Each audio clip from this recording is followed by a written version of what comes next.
Welcome to my stories red channel. If you liked the video, don't forget to subscribe to our channel. Also, please like and share your comments. We make new videos with interesting stories every day.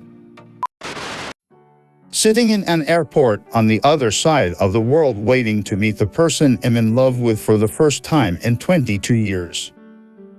Okay, so I'm well aware of how weird this story is, but I'm sitting in an airport in a country across the globe from the one I come from, waiting for a flight that leaves in about an hour. When I get off the plane, my best friend of 22 years and sort of love interest of about a year will be on the other side. We've never met in person before.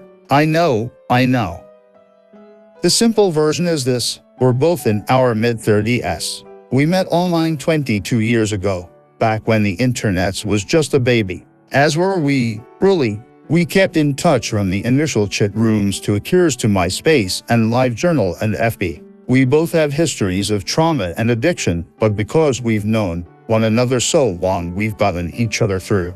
We know things about one another no one knows. We've been friends all this time, but in the last year or so started video chatting every day, and it became something else. I know how weird it is to say you love someone you've never met, but it is what it is. Sometimes on video chat, if I fall asleep, he reads for a while or does his own thing because he knows I have nightmares. And if I wake up, he reads to me so I can go back to sleep. When he fell off the wagon, I talked him off a ledge and into rehab. We talk for at least an hour a day, sometimes several hours if we're both off work. So I had occasion after all this time to visit his country for work, which is done, and here I am at the airport waiting to go to his city and see what happens. Not gonna lie, I think I may throw up in my own mouth.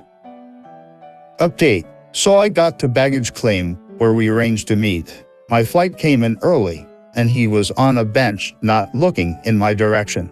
I slid onto the bench next to him and said, "What you reading?" And he smiled and said something a friend sent to me, and it was a book I sent him years ago. We grinned, and now I'm sitting on his bed smoking a cigarette and has taken me out to dinner tonight. No awkwardness at all. For more days, then back to the real world. I think it's going to be a good 4 days, guys.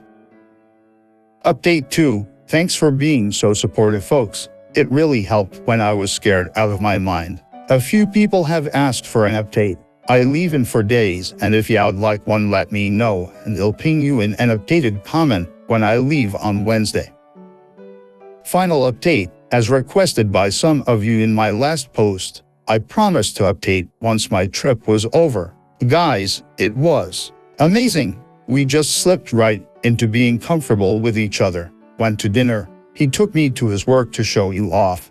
Went walking across the bridge at night to show me the lights. Introduced me to some of his friends who are lovely. Dinner with his parents, also lovely. Went to the local bar and put a bunch of 9 Inch Nails, Ministry, Cannibal Corpse and Joy Division on the jukebox, and amongst all the arb that constantly played, and giggled like small children when people got mad and a little confused. In between those things, we just stayed in bed, binge watching Black Mirror, or sleeping, or reading to each other. My flight left at 7 a.m. on the last day, so we had to be at the airport at 5. So the last night we just stayed up.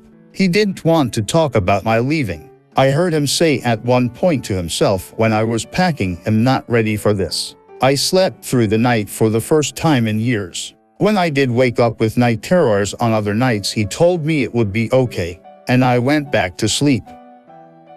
He took me to the airport and was shaking when he walked me in. I could feel it in his hands. We stood for too long, then was polite in the airport, forehead to forehead, sometimes kissing, sometimes just breathing in each other's breath. Then I laughed. And now, over 24 hours and 5 flights later, my plane is about to land back home, and I'm silently but ugly crying on the plane while I type this. I don't know what to feel about the whole thing. I don't know if or when we'll see each other in person again.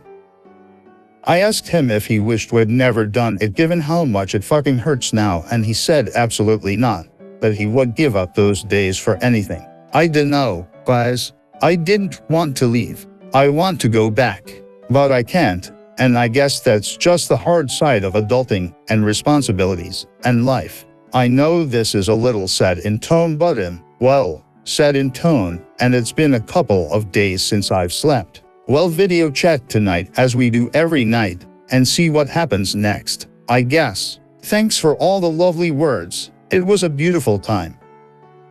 Comments. Stop him, invested now. I need to know if they end up together. If they don't, then actually don't tell me, BC, that would be devastating.